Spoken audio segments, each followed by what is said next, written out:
But my attitude there was, I will leave it a little better than the way I found it. Karl Malone was a force of nature, a physical beast with a relentless mentality, earning him the nickname the mailman because he always delivered.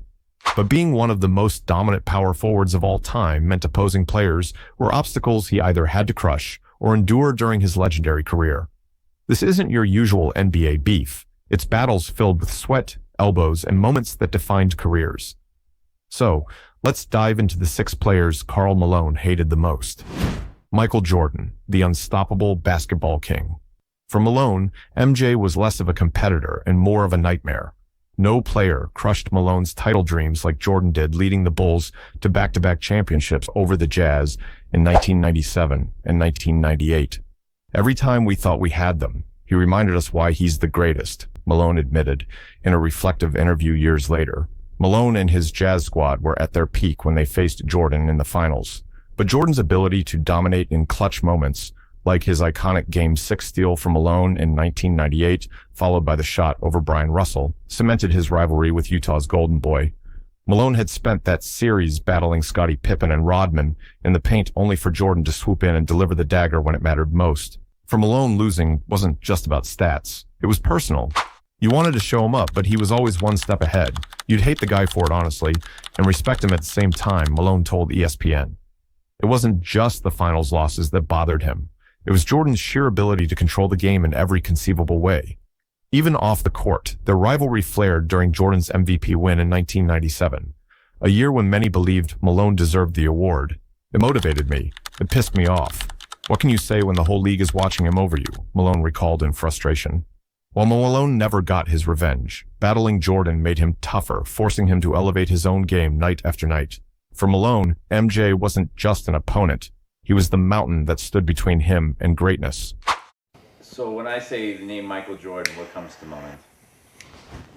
Michael Jordan. Michael Jordan. Well, what David Robinson, the elbow that nearly ended him. Few rivalries in Malone's career were as physical and violent as his clashes with David Robinson. Known as the Admiral, Robinson's polished personality was the perfect contrast to Malone's blue-collar grit, and their battles in the post often turned brutal. But one moment stands out. During a Jazz-Spurs game in the early 90s, Malone delivered a vicious elbow to Robinson's head while fighting for a rebound, leaving Robinson sprawled on the floor and sparking outrage across the league. The blow was so intense, doctors feared Robinson might suffer long-term injury, a fact Malone didn't seem to regret. "I play hard. I don't apologize for it," Malone said directly during a post-game interview. Their rivalry stemmed from Malone's frustration. Robinson's length, athleticism, and intelligence gave Malone a rare challenge in the post, a battle of muscle versus finesse. Malone often struggled when Robinson used his agility to keep him uncomfortable, which led to increasingly physical plays, and eventually, that infamous elbow. Though Robinson was known for his calm demeanor, even he couldn't let Malone's aggressiveness slide. Years later, Robinson admitted, "Karl was tough. He played borderline dirty sometimes, but that's part of the game. It was about survival."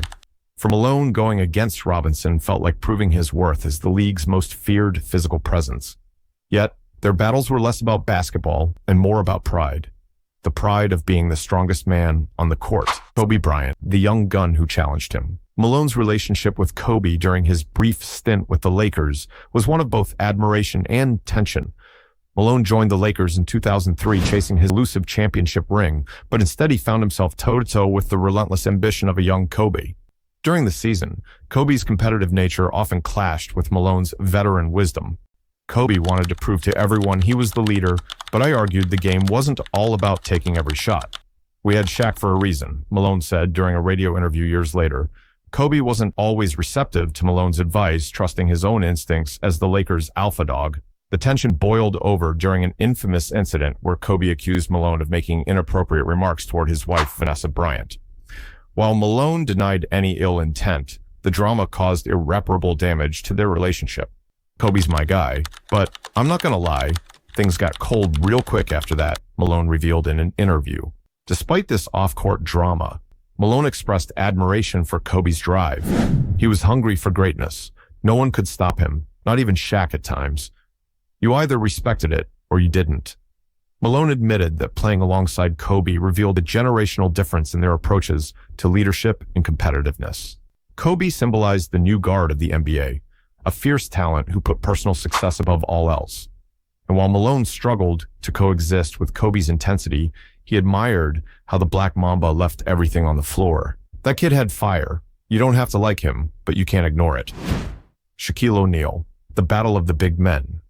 When Malone went up against Shaq, you didn't just feel the ground shake. You felt the fear. Shaq, a near unstoppable force in the paint, was one of the few players Malone admitted was tougher than him physically. Shaq was a beast. He moved like he weighed nothing, but when you bumped him, you felt every pound, Malone remarked. Their rivalry wasn't just physical, it was psychological. Shaq often clowned Malone in interviews, mocking his free throw struggles and downplaying his dominance. You had to let it roll off your back, or fight him. I chose to fight, Malone said about their bitter games on the court. Malone's focus was always to counter Shaq's power with elbow strikes, tough screens, and positioning that forced Shaq into uncomfortable spots. But Shaq's physical dominance often made those battles one-sided. You come in thinking you can control him, but Shaq's going to do Shaq things, Malone admitted with frustration in an interview. Despite their clashes, Malone respected Shaq's impact on the game. He could dominate like no one else, but he liked to have fun doing it. I hated how he made it all seem so easy, Malone commented. While they played together for one season in Los Angeles, they never truly connected. As Malone pushed for discipline, Shaq stayed in his playful nature, which sometimes caused tension between the veteran and the superstar. Even years after retirement, Malone still felt like Shaq dominated the rivalry. He won, not just the games, but the fight. Charles Barkley, the verbal sparring partner. Among Malone's rivals, Charles Barkley might have been the loudest and the funniest. Known for his trash talk and frequent digs, Barkley was always in Malone's ear, challenging his toughness and calling him out in public interviews. But that didn't stop Malone from going after him just as hard. You didn't take Charles seriously half the time, but when the whistle blew, you had to. He played like he was twice his size, Malone said about their heated games. Both power forwards were physical and extremely competitive, which led to some intense matchups packed with jawing and flying elbows. While Barkley teased Malone for never winning a championship, Malone fired back by dominating their one-on-one matchups. I let my game talk. Charles wanted to use words. I showed him what toughness really meant, Malone stated in one interview. Their rivalry wasn't all bad, though. Off the court, Barkley and Malone had moments of mutual respect, once bonding over how much they hated playing against Rodman. The one thing Charles and I agreed on was that Rodman was the worst, Malone joked during an interview. For Malone, Barkley's trash talk kept their matchups entertaining. While they weren't the best of friends, their mutual respect fueled some of the most memorable battles in NBA history. Dennis Rodman, the pest Malone couldn't outwork. If there was one player who truly irritated Malone, it was Dennis Rodman. Known for his wild antics, suffocating defense, and relentless hustle, Rodman knew exactly how to frustrate opponents, and Malone was no exception. I hated playing against Dennis. He wouldn't stop moving, and he didn't care what he had to do to win, Malone said in a candid interview. Their finals matchups in 1997 and 1998 showcased Rodman's ability to get under Malone's skin, from pulling on his shorts to baiting him into fouls.